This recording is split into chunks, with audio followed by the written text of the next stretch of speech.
اور یہ توبہ جو ہے یہ گناہوں کے زہر کو دور کرتا ہے، یہ گناہوں کا تریاق ہے، یہ اس کی بیکٹیریا کو ختم کرنے کے لیے استغفار کی کثرت اور توبہ بھی بزرگان دین نے لکھی ہے کہ توبہ اجمالی قسم کی بھی ایک ہوتی ہے، توبہ تفصیلی قسم کی بھی ایک ہوتی ہے۔ اب توبہ اجمالی قسم کی جو ہے وہ کیا ہے کہ انسان 2 رکعت پڑھ کے صلاۃ التوبہ پڑھ کے اب بیٹھ کر اپنے سارے گناہوں کو یاد کر کے اللہ سے معافی مانگے، اور وہی باقی شرط اس کے اندر جو آ جاتی ہے کہ میں نے اس کو ندامت بھی ہو، پشیمانی بھی ہو، اور نمبر 2 اس گناہ کو فوراً چھوڑے بھی صحیح، اور نمبر 3 آئندہ عزم پکا ارادہ کرے کہ میں نے اس گناہ کی طرف لوٹنا نہیں ہے، اپنے گناہوں کو چھوڑ دے بالکل۔ یہ توبہ انسان کے ساتھ یہ چلتی رہتی ہے، یہ ٹوٹتی رہتی ہے، بعض اوقات انسان پھر گناہ کی طرف آ جاتا ہے۔ توبہ تفصیلی کیا کہا، کس کو کہا جاتا ہے، یہ پھر زندگی رہی تو انشاءاللہ اگلے جمعہ آپ حضرات کے سامنے اس کو ذکر بھی کر دیں گے۔ اللہ تعالیٰ مجھے آپ سب کو عمل کرنے کی توفیق عطا فرمائے۔ اللہ تعالیٰ ہم سب کا حامی و ناصر ہو۔ استقامت جس طرح رمضان کے مہینے میں پورے سال اللہ سے دعا کیا کریں اللہ تعالیٰ ہمیں استقامت دے۔ بزرگان دین کہتے ہیں کہ میں کیا، میری توبہ کیا کمزور ہیں، ٹوٹے پھوٹے ہیں، ہماری توبہ کیا ہے؟ ہماری توبہ تو وہ توبہ بھی نہیں ہے جو توبہ ہے بزرگان دین، بلکہ کہتے ہیں کہ جو توبہ ہم کرتے ہیں اس پر بھی ہمیں توبہ کرنی چاہیے۔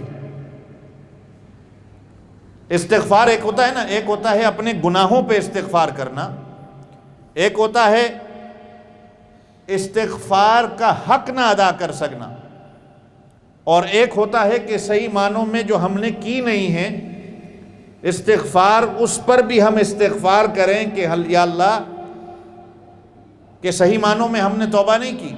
نماز جس طرح ہم پڑھتے ہیں، نماز کے بعد یہ استغفار جو ہم پڑھتے ہیں، کیا اس کی وجہ یہ کہ نماز کے بعد استغفار کرنا ہے، بلکہ جو عبادت کا حق تھا وہ ہم ادا نہ کر سکے، جو صحیح معنوں میں ہم نے ادا کرنی تھی ہم وہ نہ کر سکے۔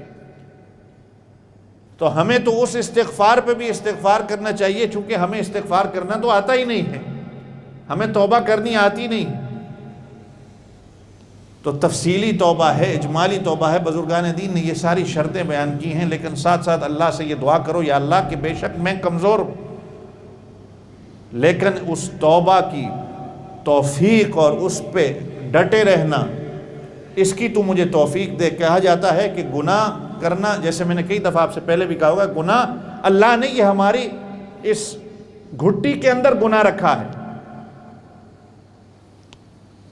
فرشتے وہ تو ہمیشہ اللہ کے حکم کے مطابق چلتے ہیں۔ ایک انسان اگر اندھا ہو اور آپ اس کو کہیں کہ یار تو تو اندھا ہے، تو گناہ سے بچ رہا ہے، تیری بد نظری نہیں ہو رہی، اس میں اس کا کیا کمال ہے؟ اگر وہ دیکھنا بھی چاہے وہ نہیں دیکھ سکتا۔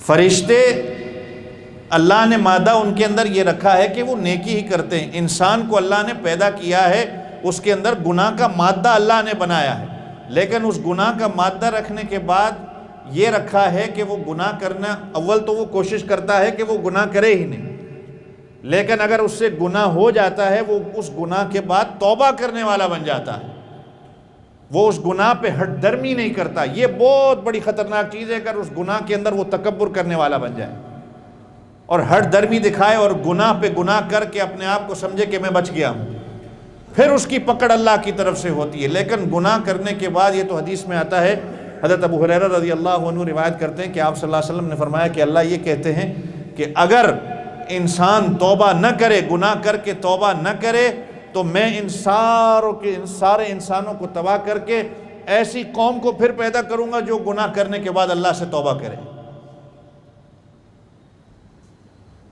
بظاہراً تو علماء یہ کہتے ہیں کہ دیکھا جائے اگر آپ کبھی بیٹھ کے سوچیں کہ شیطان نے تو کوئی غلط کام نہیں کیا تھا، کہ سجدہ تو اللہ کو ہی کرنا ہے، اللہ کے علاوہ کسی اور کو سجدہ نہیں کیا جا سکتا۔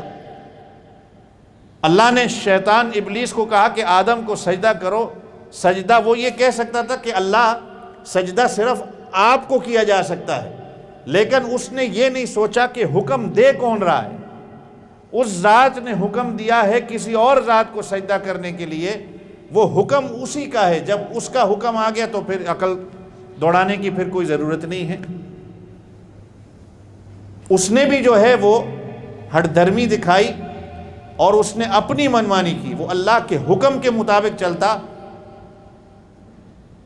تو بات بننی تھی۔ تو خیر زندگی رہی تو انشاءاللہ اسی موضوع پر کئی چیزیں ہمارے ذمے ہوتی ہیں کہ توبہ اجمالی، توبہ تفصیلی کیا ہوتی ہے۔ انسان یہ ساری چیزیں کرنے کے بعد اس کے ذمے کچھ کام رہ جاتے ہیں کہ وہ کام اس نے کرنے ہوتے ہیں۔ مثال کے طور پہ اب میری ذمہ اگر نماز رہ گئی ہے، آیا اس کا کیا طریقہ ہے؟ قضا نماز میرے ذمے رہ گئی ہے، قضا روزے میرے لیے جو ہے، میں اپنے گناہوں سے ساری توبہ تو کرتا ہوں لیکن میرے ذمے قضا نماز ہے، میرے ذمے قضا روزے ہیں، میرے ذمے زکوٰۃ رہ گئی ہے، میرے ذمے جو ہے وہ کسی کا مال دینا رہ گیا۔ یہ ساری چیزیں اسی کے زمرے میں آتی ہیں۔ اللہ تعالیٰ صحیح معنوں میں ہمیں دین پر چلنے کی توفیق عطا فرمائے۔ وآخر دعوانا ان الحمد للہ رب العالمین۔